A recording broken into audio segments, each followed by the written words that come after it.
संसार में जैसे हम प्रभु श्री राम का रामनवमी मनाते हैं ना, राम जी का बर्थडे, ऐसे ही आज सीता जी का प्राकट्य हुआ इस धराधाम में।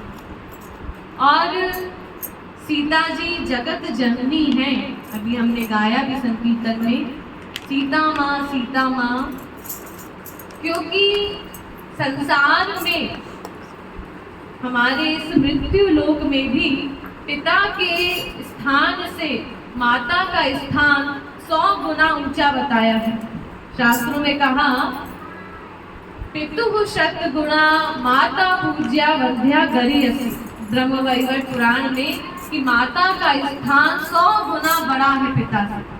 क्यों? तो महापुरुषों ने कहा, रसिकों ने कहा, जितना एक माँ अपने बच्चे के लिए, अपने संतान के लिए त्याग करती है, ममता करती है, वात्सल्य करती है, उसके लिए सब समर्पण कर देती है। स्वयं खाना ना खाए लेकिन बच्चे को खाना दे देते हैं।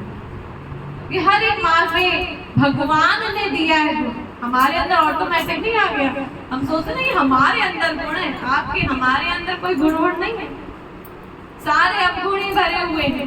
ये भगवान ने हमारे अंदर एक सॉफ्ट कॉर्नर, एक गुण पैदा भर दिया है कि जिसके कारण हमारे अंदर अपने बच्चे को देख करके अगर वो दुखी है, परेशान है, तो दया आ जाती है, क्योंकि दया तो भगवान की है। तो माता का स्थान पिता के स्थान से 100 गुना बड़ा कहा गया। और यही बात हमारे श्री महाराज जी ने, गुरु ने कही, प्रति जन्म नई नई मातु बनि बामा, बदली न कभू तेरी साची मातु श्यामा। संसार की जो माएँ हैं, मेरी संसार की जो माँ है, हर जन्म बदलेगी। इस जन्म में आपकी ये माँ है, अगला जन्म आप लेंगे, जिस घर में जाएंगे, जो योनि में जाएंगे, वैसे ही आपकी माँ बनेगी। लेकिन ईश्वरीय जगत में बदली ना कभू तेरी साची माता, जो हमारी सचमुच में, वाकई में असली सनातनी माँ है, राधा रानी सीता माँ, वो सदा हमारी थी, सदा है और सदा हमारे साथ रहेगी, वो बदलती नहीं है। इसीलिए श्री महाराज जी ने कहा अपने संकीर्तनों में, तूने कहा श्रुति महा प्यारी।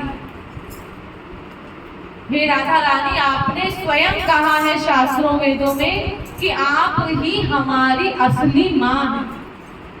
क्योंकि संसार की माँ तो बदलती रहती है, हर जन्म में बदलना पड़ेगा।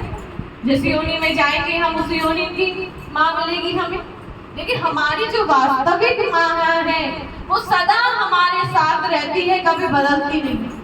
और केवल इतना ही नहीं, सदा हमारे कल्याण के लिए तत्पर रहती है, रक्षा करती है। इसीलिए तुलसीदास जी ने जब ग्रंथ लिखा, तो ग्रंथ लिखने के बाद डायरेक्ट, क्योंकि ग्रंथ में जितना वर्णन किया है, उन्होंने राम जी की महिमा बताई है। राम जी ने क्या क्या किया, कैसे कैसे वनवास हुआ, आगे क्या क्या हुआ, तो उन्हें राम जी से प्रार्थना करनी चाहिए थी, राम जी के दरबार जाके, पर उन्होंने ऐसा नहीं किया। तुलसीदास जी ने क्या किया?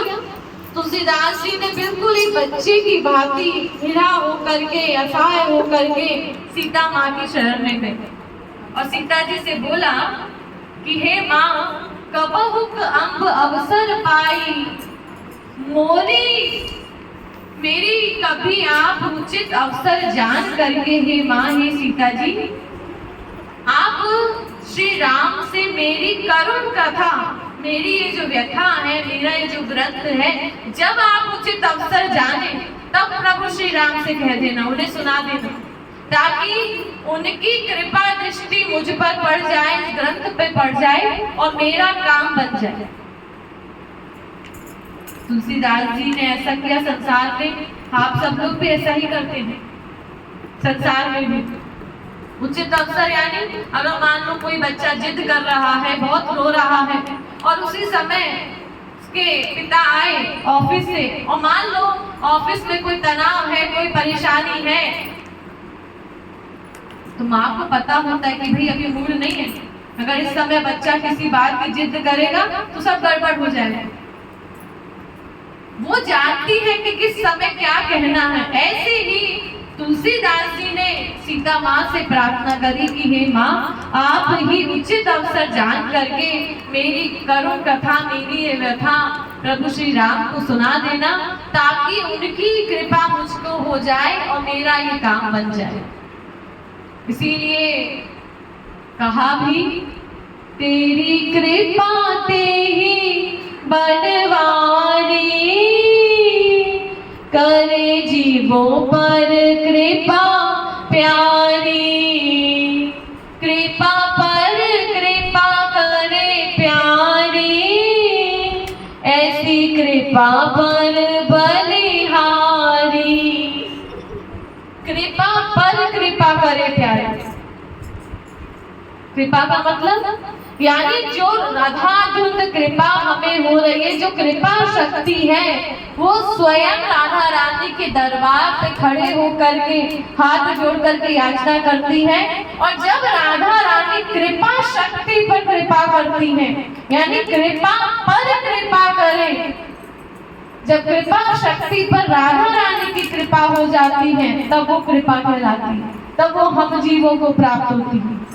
और उस कृपा को पाकर ही, कृपा के ही बनवारी, उस कृपा को पाकर के श्याम सुंदर समस्त संसार पर, समस्त जीवों पर कृपा लुटाते हैं। श्याम सुंदर कृपा स्वयं लुटा नहीं सकते, कृपा है ही नहीं। कृपा राधा रानी का खजाना है, राधा रानी की धरोहर है। जब राधा रानी कृपा करे श्याम सुंदर पर, तब ठाकुर जी जीवों पर कृपा लुटाए। तो राधा रानी का, माँ का दरबार, सीता जी का दरबार ऐसा है जहाँ सब अपनाए जाते हैं, अधम दरबार। बशर्ते हमारी स्वयं की जानने की, भागने की इच्छा हो। अब हम भागना ही ना चाहे, पता सब है हमें क्या करना है, करेंगे, आज करेंगे, कल करेंगे, और करते करते हमारा अनंत जन्म बीत गया, पता सब है।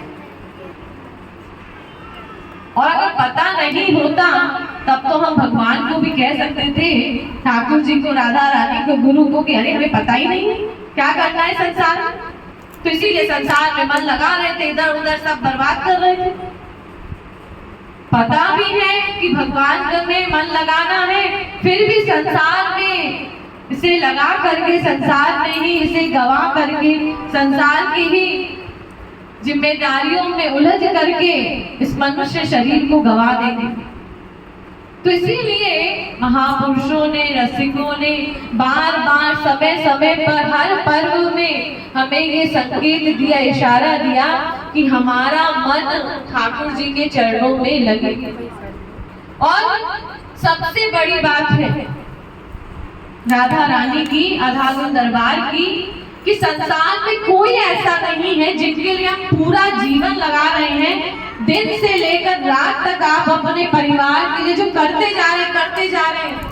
अरे जी क्या करें, जिम्मेदारी है, ड्यूटी है, पर भगवान ने तो हमारे को मन दिया है ना, ड्यूटी शरीर से करनी है और मन भगवान में लगाना है। तो मन हम संसार में लगा रहे हैं और ड्यूटी भगवान के प्रति कर देते हैं कि सुबह उठे, भगवान की आरती कर ली, पाठ कर लिया, पूजा कर ली, थोड़ी देर भगवान का नाम ले लिया, जी हो गया, काम कर लिया हमने, भगवान प्रसन्न हो जाएंगे, हमें भगवत प्राप्ति मिलेगी, गुरु हमसे प्रसन्न हो जाएगा। भगवान की तरफ तेजी से बढ़ने के 3 तत्व बताए गए। नंबर 1 सत्संग, ध्यान से सुनिएगा। सत्संग मतलब सत्य का संग करना, यानी अगर हम नियमित रूप से सत्संग करते हैं, भगवान का संकीर्तन करते हैं। एक होता है कीर्तन, हम अकेले बैठकर कीर्तन कर रहे हैं, तो थोड़ी देर कीर्तन किया, आधा घंटा किया, 5 मिनट किया, टीवी में लगा दिया, थोड़ी देर कानों में पड़ा और संसार के सब कार्य करते जा रहे हैं। वो कीर्तन चल रहा है, पता ही नहीं क्या गाया जा रहा है, क्योंकि काम तो कर रहे हैं संसार में। और जब जैसे आज हम यहाँ बैठकर कर रहे हैं सामूहिक से, तो हो सकता है कि एक का मन ना लग रहा हो, 2 का ना लग रहा हो, पर सबका ना लग रहा हो, ऐसा संभव है। क्योंकि जब हम मिलकर के सामूहिक सत्संग करते हैं तो फिर हमारा मन अपने आप ही हरि गुरु की तरफ। अकेले में बैठ के करेंगे तो थोड़ी देर लगेगा, आधा घंटा, 20 मिनट, 25 मिनट, 2 घंटे नहीं लगा सकते। करके देखो, थोड़ी देर चलेगा टीवी में, फिर संसार के कामों में उलझेगा, ये रह गया, ये रह गया, ये रह गया। लेकिन जब हम साथ मिलकर के बैठ के करते हैं, तो यानी सामूहिक रूप से, जब नियमित रूप से हम सत्संग करने लगते हैं, हर सोमवार को, हर शनिवार को, रविवार को, किसी एक दिन, तो क्या होता है, हमारे अंदर जो बैठे विकार हैं, काम, क्रोध, लोभ, ये जो अंदर बैठे हुए हैं, जिन्हें हमारे श्री गुरुदेव ने कहा कि बिना भगवान की सेवा किए, बिना भगवान का सत्संग किए दूर नहीं हो सकते। तो सत्संग करने से जो विकार है हमारे अंदर, वो हम अनुभव करने लगेंगे जब हम नियमित रूप से कर रहे हैं, कि वो धीरे धीरे अपने आप कम होने लगे, यानी दबने लगे। खत्म नहीं हो गए, दब रहे, क्योंकि हम सत्संग अपने आत्मा को उसकी खुराक दिए जा रहे हैं। तो सत्संग की नियमित रूप से तो वो विकार है, वो दब रहे हैं। इसका मतलब हाँ, हम धीरे धीरे महाराज जी के, गुरु के आदेश के अनुसार आगे बढ़ रहे हैं। नंबर 2, दूसरा है सुमिरन, भगवान का नाम लेना। नाम कैसा कि हम सब कार्य कर रहे हैं संसार का, लेकिन महाराज जी ने, गुरु ने हमें समझाया कि श्वास श्वास से राधे राधे हमारा चलता है। हम बात भी करते रहे, ये नहीं कि अकेले में बैठ करके हम ध्यान करें, वो बात नहीं। हम बात भी कर रहे हैं और हमारे भीतर राधे राधे चल रहा है। तो अगर ये नियमित रूप से चलने लगा, पहले तो चलेगा ही नहीं, प्रयास नहीं करेंगे तो, अभ्यास करेंगे नहीं तो चलेगा नहीं, बातों में मन जाएगा, फिर क्या होगा, बात तो सुनाई पड़ेगी हमें, लेकिन हमारा जो मन है अंदर से, वो राधे राधे करे जा रहा है। तो नियमित रूप से सुमिरन करने से, श्वास श्वास से, गुरु के आदेश के अनुसार का पालन करने से फिर क्या होगा, फिर ये लाभ होगा कि बिना कुछ कहे ही हम अनुभव करने लगेंगे कि कोई ऐसी कृपा शक्ति हमारे साथ चल रही है। अभी तो हम कहते हैं ना, ठाकुर जी कहाँ है, कहाँ है, राधा रानी कहाँ है, गुरु। फिर हमें अपने आप रियलाइज होने लगेगा जब हम श्वास श्वास से राधे राधे करते हैं। अंदर ही अंदर, किसी को पता नहीं है, मुख से नहीं बोलना है राधे नाम, अंदर चल रहा है हमारा। और नाम ये हो रहा है कि हम अनुभव करेंगे कि हमारे साथ कोई शक्ति है, या साक्षात हमारे साथ गुरु है, जो हमारा योगक्षेम ग्रहण करे, हमारे साथ हर समय हमारी रक्षा के लिए तत्पर है। ऐसे ही एक भक्त हुई श्री कृष्ण भरणी नाम की, उसकी बड़ी इच्छा हुई एक बार कि श्री महाराज जी को दाल बाटी खिलाए, चूरमा बनाकर। उसने बनाया। संसार में आप जैसे भूख लगाते हैं ना, भगवान के सामने थाली में परोस दिया, भगवान के आगे रख दिया कि भगवान आए और खाएं, और थाली को उठा कर लेकर के धड़ल्ले से हमने अपने मुंह में डाल दिया। अरे भगवान खाते खाते थोड़ी ना है, क्योंकि देखा तो है ही नहीं कि थाली में से भगवान ने खाया कहाँ से है, कहाँ से नहीं खाया, कहाँ से झूठा किया है। प्रसाद का मतलब होता है भगवान का खाया हुआ, उसे प्रसाद कहा जाता है, उससे। तो वो तो हम देखते ही नहीं है, भगवान को थाली परोसा और जैसे ही अगर किचन से खाना वाना सबको खिला दिया, उसी समय तुरंत लेके चले, क्योंकि विश्वास तो इतना दृढ़ है हमारा भीतर से, भगवान खाएंगे थोड़ी ना। भगवान ने कहते हैं जब विश्वास इतना पक्का है तुम्हारा, खाना ही नहीं है मुझे, भाव को ही देखता हूँ तो मुझे भी क्या गरज है खाने की। तो उसने उसी प्रकार से ऐसा मन में विचार कर रही थी कि काश श्री गुरुदेव आकर के, श्री महाराज जी आकर के उसके दाल बाटी चूरमे को खाएं, ऐसा मन ही मन सोच रही थी।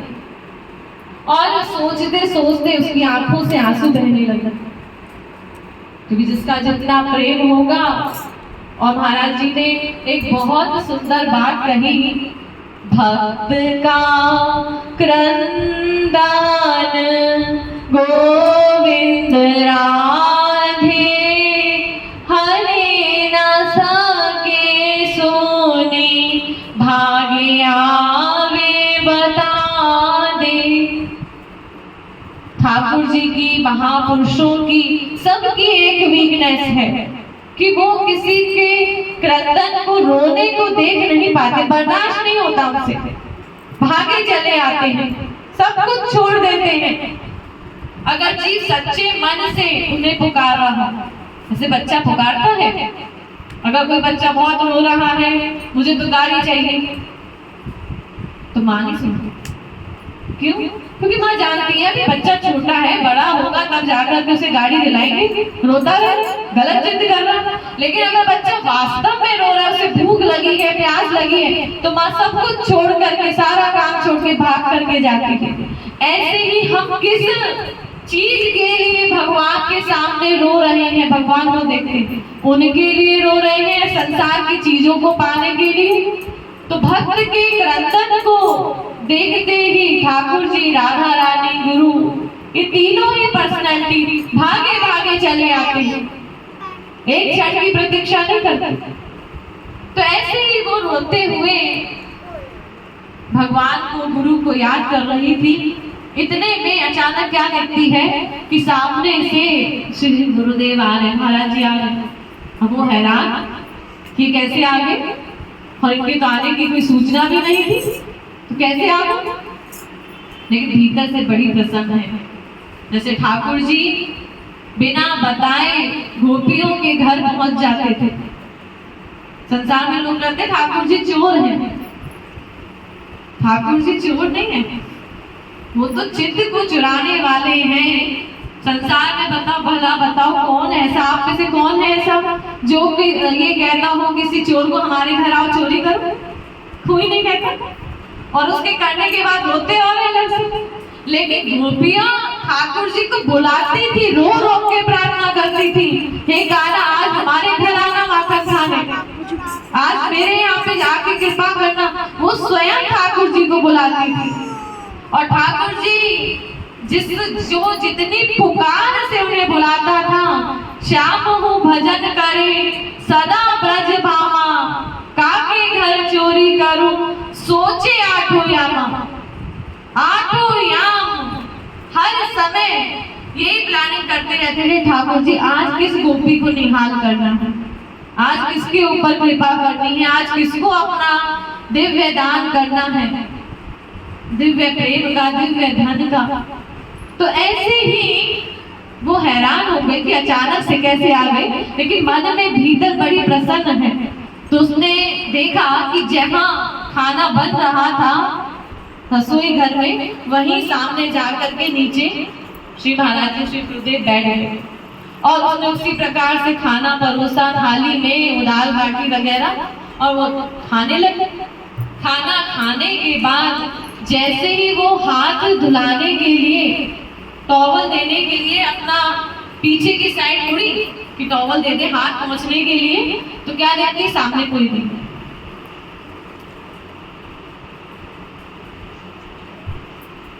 आप लोगों ने सुना होगा जब उद्धव जी राधा रानी के पास गए और राधा रानी ने कहा कि अरे कृष्ण तो सदा हमारे साथ हैं, तो कभी उद्धव जी को ठाकुर जी दिखाई पड़ते और कभी नहीं दिखाई पड़ते, क्योंकि ज्ञान और प्रेम दोनों साथ प्रकट हो जाते हैं उद्धव जी की। प्रेम में श्री कृष्ण दिखाई दे और ज्ञान में श्री कृष्ण उनको दिखाई ना पड़े, ओझल हो जाए उनकी आंखों से। तो ऐसे ही वो हर जगह जितने उस समय सत्संगी थे सबसे जाकर के पूछने लगी कि महाराज जी कहीं ऐसा तो नहीं है कि किसी और के यहाँ चले गए हो अचानक से। तो बाद में पता चला कि अरे वो तो आए ही नहीं है इस शहर में। तो वो भीतर से समझ गई, हाँ मुझ पर कृपा उतारने के लिए ही उन्होंने ऐसा किया है। यानी गुरु और भगवान ये दोनों ऐसी पर्सनैलिटी हैं जो सदा हमारे साथ हमारी रक्षा करने के लिए तत्पर रहते, बशर्ते हमारा सुमिरन वैसा नहीं है। हम सोचते भले अरे हम तो महाराज जी के हैं, पर अंदर की हालत हमारी फटीचर है। ना हम श्वास से राधे नाम ले पा रहे हैं, और ना ही जो महाराज जी ने हमें अपने पूरे जीवन काल में कहा कि 1 घंटा बैठ करके हम साधना करें, वो ही कर पा रहे हैं। और फिर सोचे कि कृपा शक्ति भी हमारे पास आ जाए, गुरु का तुरंत ध्यान करते ही हमारी आंखों से आंसू बहने लग जाए, तो सब कैसे होगा जब हम कर ही नहीं रहे कुछ। तो ऐसे ही सीता मैया से, क्योंकि वो हमारी माँ है और माँ अपने बच्चे की पुकार जल्दी सुन लेती है, जल्दी द्रवित हो जाती है संसार में ही, तो उन्हीं से प्रार्थना करनी चाहिए और उन्हीं की अनंत कृपाओं का स्मरण करते हुए, आंसू बहाते हुए ये प्रार्थना करें कि हमारा मन किसी बहाने से, किसी तरीके से गुरु के आदेश अनुसार, हमारे अनुसार नहीं। ये बात हमेशा याद रखना, हम अपने अनुसार साधना भक्ति करेंगे सब गड़बड़, जीरो। गुरु ने जैसा कहा बिल्कुल वैसा हम करेंगे, तब हमारी साधना भी बढ़ेगी, भक्ति भी बढ़ेगी, हमारा चिंतन भी बढ़ेगा, और उसी दिन हम अंदर ही अंदर रियलाइज करेंगे कि हमारे साथ कोई शक्ति चल रही है, और ऐसी शक्ति जिसे हमें कुछ कहना नहीं है, अपने आप हमारी रक्षा का ठेका ले लिया है। तो दूसरा हुआ सिमरन और तीसरा है सेवा। अगर हम हरि गुरु की सेवा करते हैं तो फिर हमारे बिना कहे, बिना कुछ बोले, हमें बोलना नहीं पड़ेगा हे गुरुदेव, हे राधा रानी, हे ठाकुर जी हमको दो।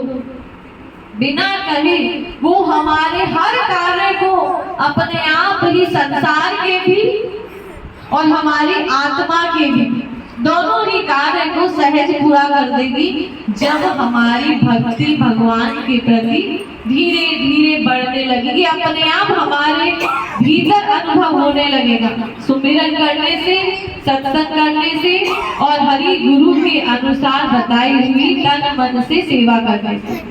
तो ऐसे ही श्री राधा रानी से, सीता माँ से हमें प्रार्थना करनी चाहिए उनके चरणों में सीता नवमी के अवसर पर कि हमारा मन उनके श्री चरण कमलों में अनुरक्त हो और गुरु के प्रति भी हमारा अनुराग अब तो बढ़ जाए, क्योंकि अब नहीं बढ़ेगा तो कब बढ़ेगा।